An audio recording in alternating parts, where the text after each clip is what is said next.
Oh, I've missed this. It's been a long time. So, I feel like I owe it to my channel, to you, any viewers, and to myself to say, I'm glad to be back. It's good to be back. It's, again, been too long. I was uploading 1 minute videos for quite some time. Every Thursday Thoughts, and then life happened. And when I say life happened, I don't mean it's some excuse. I mean life happened. In that there was some big events that took place. One of the primaries of those events is that I'm no longer serving with the Medford Neighborhood Church. My wife and I have moved to a different state, and we're looking at moving again. It's been rocky in some ways, and therapeutic in others.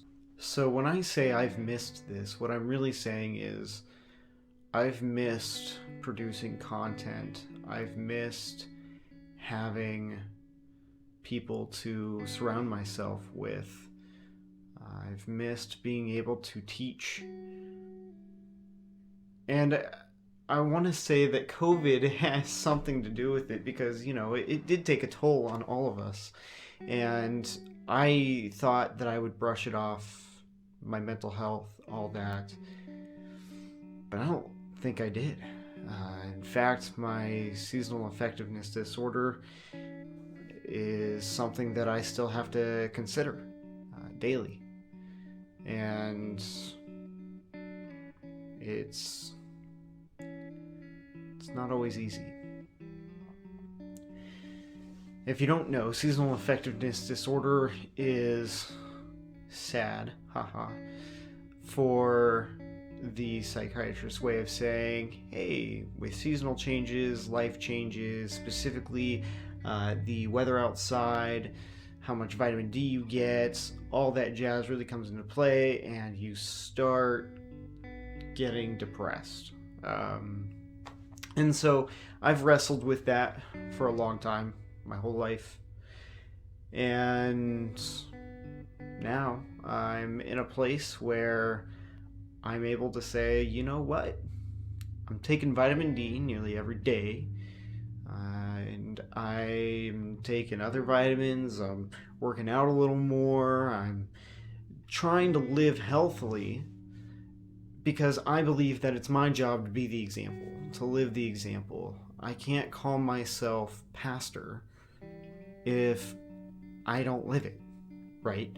And so that's what this is about. It's about living the example for me, for you, for others, and most importantly for Jesus. I know that I don't always live the best. I don't always make the healthiest choices. I'm done with excuses. I'm done with not living rightly. So this channel, Nolan Soldahl, is in essence me, but I used it for Pastor Nolan Soldahl. And if you still want to call me that, that's up to you. I may no longer carry the title with a specific church or whatever. I am still licensed by the Christian Missionary Alliance, but we're still working on if I'm going to serve in a licensed capacity. Not because I'm unhealthy and emotionally wrong, because I don't know if that's a thing, but because is that what I'm supposed to be doing right now really is the bigger question. Focusing on my life with my family, focusing on making sure that I'm living rightly, living my best. I don't always have the answers. I don't claim to have the answers. And to be a cliche Christian for a second, I just claim to know who does. You can say the Bible is inerrant, but that doesn't usually mean anything for people who don't really care about what the documents themselves have to say. They often say how to live rightly, they give guidance, they give instruction, but what happens when somebody comes to you and says, hey, my grandson just committed suicide, my daughter just had a miscarriage? It's not easy, it's not clear cut and dry. Part of this is helping me. When I create videos like this, when I produce content like this, it gives me a chance to realize who my Father is, realize who Jesus is to me. So I don't have a specific passage, I don't have a specific verse that really is coming to mind when I say this. But this is for a recognition of grace within myself. After the last 6 months, I realized that I need to realize who my first love is. It's not myself, it's not my wife, it's not my parents. It's Jesus. My first real love is Jesus. If you have something that's really on your mind and on your heart, if you have questions, if you want answers, I may not always be able to give them, but I sure would love to be able to help point you in the right direction. Because it's only by His grace, His mercy, that I feel any sort of qualified to speak, to create content, to produce videos. It's out of my relationship with Jesus Himself that gives me any sort of confidence. I've been hearing a lot of things recently, specifically in media and a lot of ingested content for entrepreneurship and everything else out there that specifically says, hey, go and live your best life, be the best you, be the best version of you, all stuff I agree with, but then it says, because only you can do it, only you.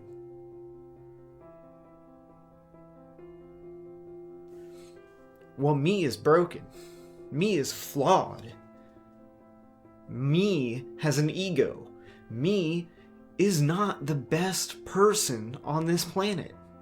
No way can I ever make that claim. And yet, the promotional material in the media these days is saying exactly the opposite, that you're perfect, that you are the best you, as long as you conform to the norms of society. The ideal standard of beauty, the ideal standard of, well, frankly, anything, wealth, power, you name it. But that's not right. That's not the answer. The best version of you is you in recognition that however you're living, whatever circumstance you're in, you give yourself the ability to have patience, grace, mercy. And when I say you give yourself, really, for the Jesus follower, it's not you give yourself, but you let Jesus enter you and fill you with His Spirit, who gives you these, well, Paul calls them fruits. And a lot of us who grew up in church, had to memorize them. Really what they are base inherent virtues. I don't believe Paul's list in the fruits of the Spirit is a comprehensive list. Love, joy, peace, patience, kindness, goodness, gentleness, faithfulness, and self-control.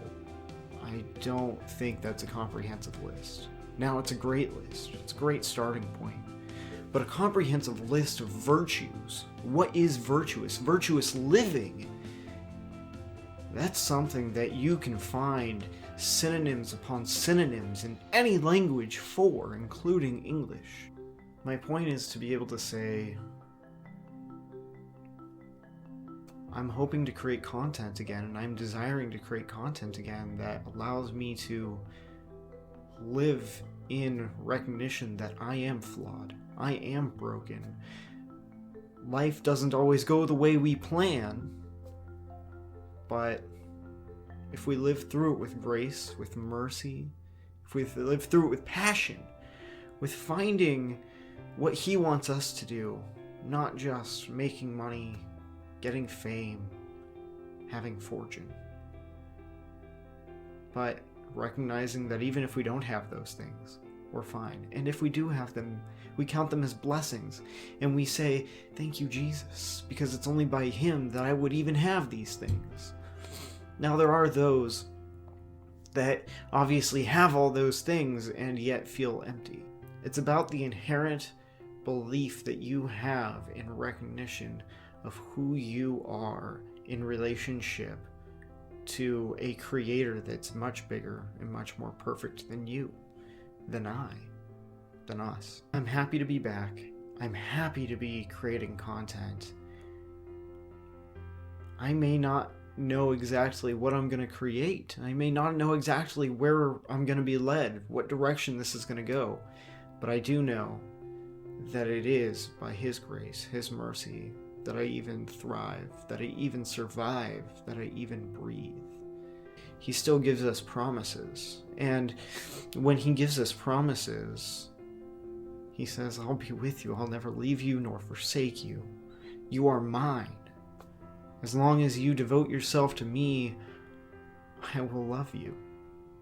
Those are simple promises, but they mean everything.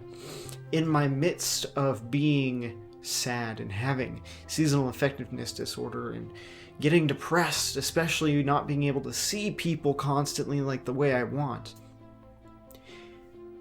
in the midst of all of that, I have recognized that He's given me a reason to live. He's given me a reason to begin to live. When I was, part of my testimony, when I was, 14, 15, I was really depressed. Absolutely depressed. I thought about killing myself often, unfortunately. Thankfully, I never did, but there are those who fall into that mentality and don't survive.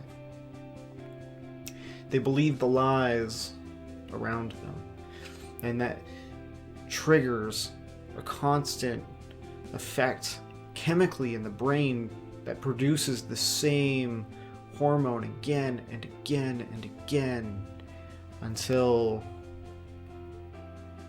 they think it's normal. That's all there is. There's no more to life. There's no more meaning. To put it in a quotation from one of my favorite movies, the wine has no taste. And for some people, it really doesn't. There becomes no meaning anymore.